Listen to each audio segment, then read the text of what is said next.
Salut tout le monde, ici Utopique, j'espère que vous allez bien. Donc aujourd'hui je vous présente ma série, la saison 1, l'épisode 2 de Utopique et le PVP.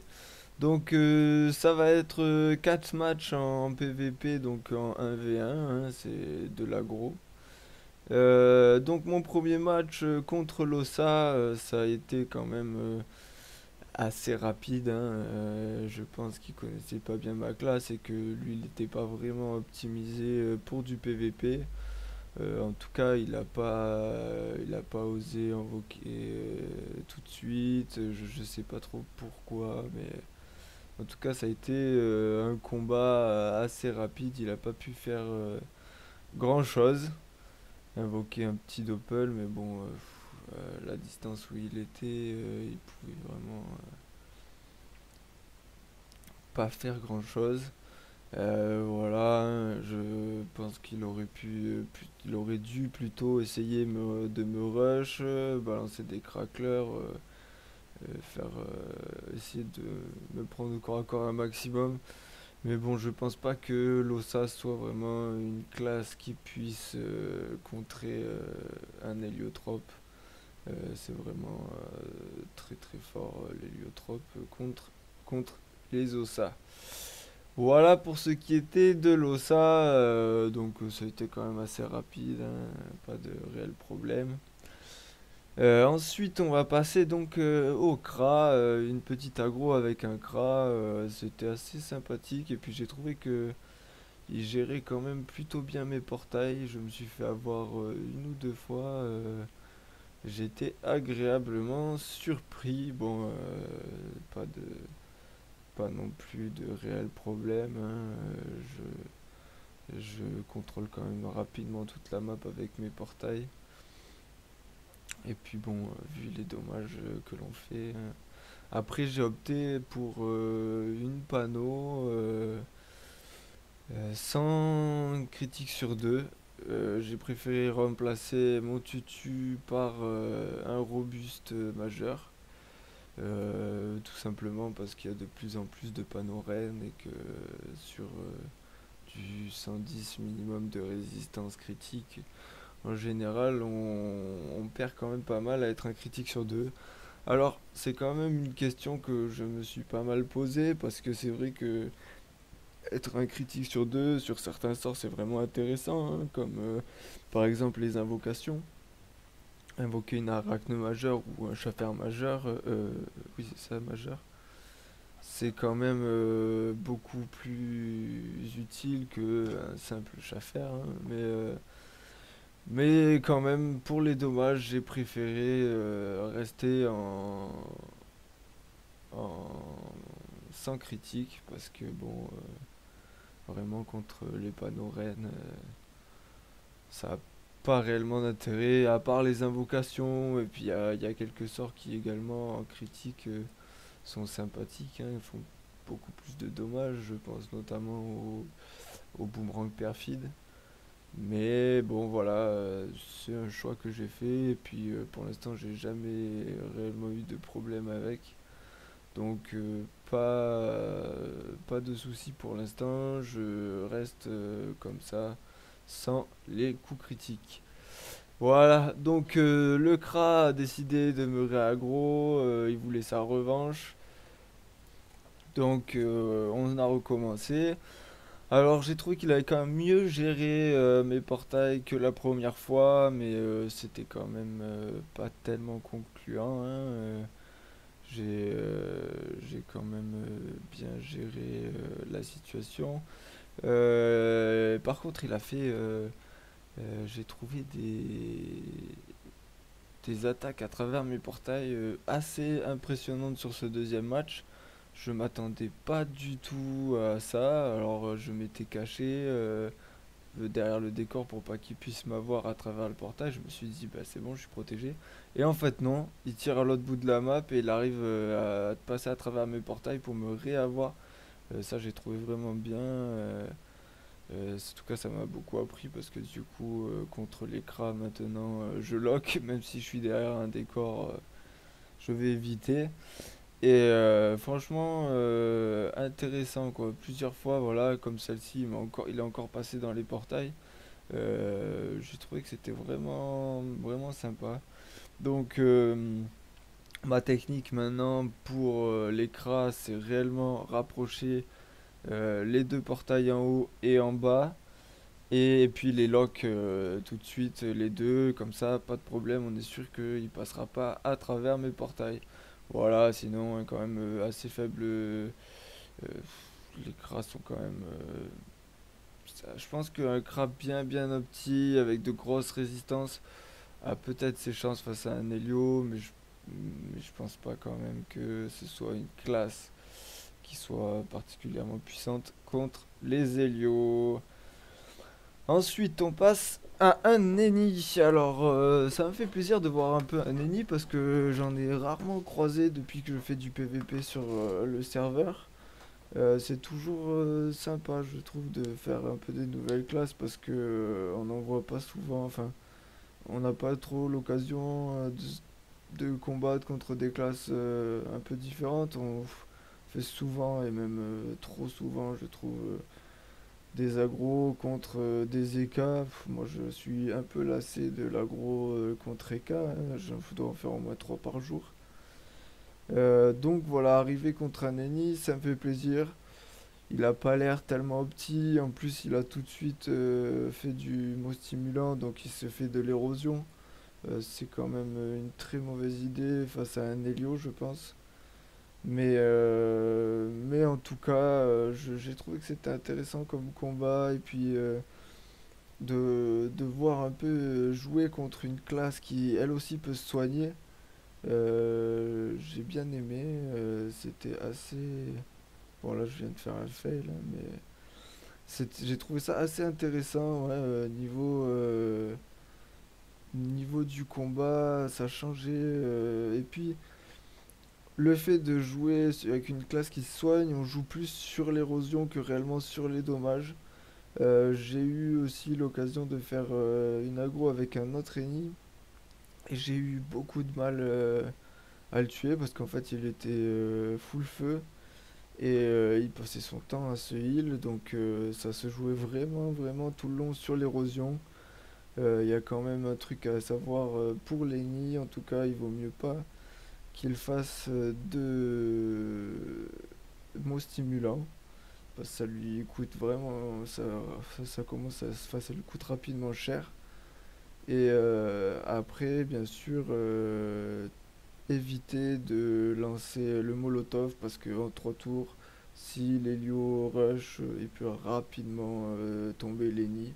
Donc éviter le molotov et surtout... ah, bon là il a fait peut-être une petite erreur. Et surtout donc éviter de se rajouter de l'érosion inutilement. C'est surtout ça qu'il faut éviter. Et puis bon, Lenny n'est pas non plus une classe qui a énormément de portée en jouant feu. Donc je pense que c'est quand même assez difficile pour un ennemi de gagner, enfin de gérer un héliotrope. Voilà. Donc c'était quand même un combat qui a duré un petit peu. J'ai trouvé ça assez agréable à jouer. Mais Lenny, clairement, de la difficulté pour affronter les Hélios. On va passer au Zobal. Donc pour le Zobal, ça a été un combat assez long, surtout que le Zobal était grade 10, qu'avec ses résistances il arrivait à peu près à 50% partout avec son bouclier.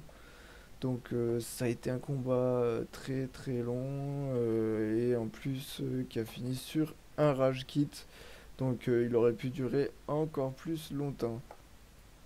Donc pour la technique, j'avais opté pour le tuer au début. C'était en fait le, le balader d'un bout à l'autre de la map tout en,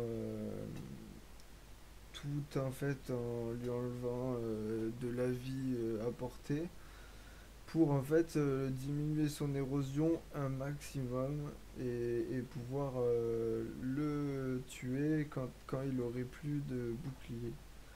Donc il faut quand même savoir que ce Zobal avait fait une aggro juste avant contre un Lenny qu'il avait mis à un point de vie max. Mais Lenny n'a pas réussi, et le combat durait plus de 2 heures. Et le Lenny n'a pas réussi à passer à travers son bouclier. En fait, il a à peu près 1000 à 1200 de bouclier. Mais avec ses 50% de résistance, en fait, il faut frapper au moins à 2000 par tour pour arriver à faire tomber le bouclier. Et donc, Lenny n'était pas passé à travers le bouclier. Alors, moi, j'ai eu un peu du mal au début. Je pensais en fait lui enlever sa Vitamax en le frappant de loin. Et puis, quand il aurait eu plus de vie, le debuff et du coup le tuer grâce au debuff. Mais le combat a duré un peu longtemps. Ensuite, il a voulu me bloquer mes portails avec les Kawots. Donc ça n'a pas été évident, ça a été surtout très long et je lui ai enlevé avec ces résistances là, je frappais vraiment à rien. Vous pouvez voir, je frappais maximum 300 par tour. Donc c'était pas évident, mais petit à petit sa vie descendait, donc il s'est senti obligé de bloquer mes portails avec des Kawots. Et donc c'est là que j'ai pu me déployer sur la map.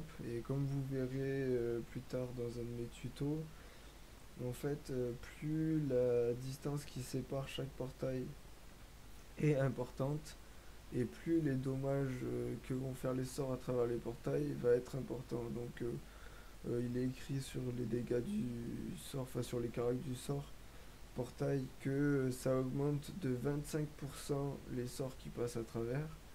Mais j'ai constaté que s'il y avait une grosse distance qui séparait les portails, on arrivait à mon avis à plus de 60 ou 70% par portail.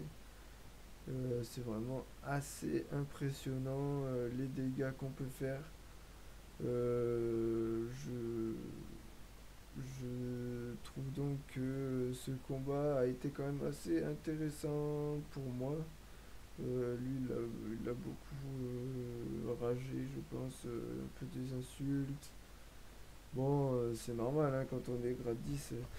Et puis bon, voilà, donc ça se termine sur un rage kit. J'étais un peu déçu, mais bon, c'est vrai que le combat avait déjà duré 44 minutes et s'il se voyait pas gagner, c'est sûr qu'un rage kit c'était peut-être la solution la plus simple.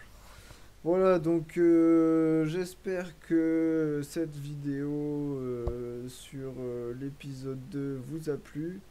Je vais vous parler un peu de ma série et de ce que je compte faire prochainement jusqu'à la fin du combat. Voilà, vous avez toujours mon combat contre le Zobal grade 10 en fond.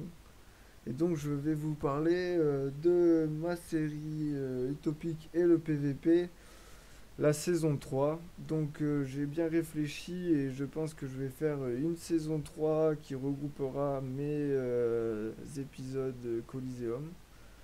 Là par contre, je pense pas sortir en fait des épisodes chaque semaine à date fixe. Je vais plutôt essayer de sortir en fait des épisodes quand je peux, quand j'ai fait les matchs, quand j'ai le temps de les sortir. Il y a également un autre aspect que je voulais traiter, c'était les tutoriels pour la classe Héliotrope. Alors ça m'a été beaucoup demandé en commentaire sur le jeu de faire des tutoriels pour apprendre à jouer les héliotropes parce que même si on voit mes vidéos, même si on a des quelques explications, Il manque quand même deux commentaires pour apprendre à jouer cette classe qui me semble avoir des potentiels presque infinis, mais que beaucoup de monde n'arrive pas bien à comprendre. Donc je vais également sortir une suite de tutos pour apprendre à jouer l'héliotrope, à jouer avec l'héliotrope et à jouer contre l'héliotrope. Donc ce sera un peu des explications, surtout sur les portails, les placements, les ordres, les...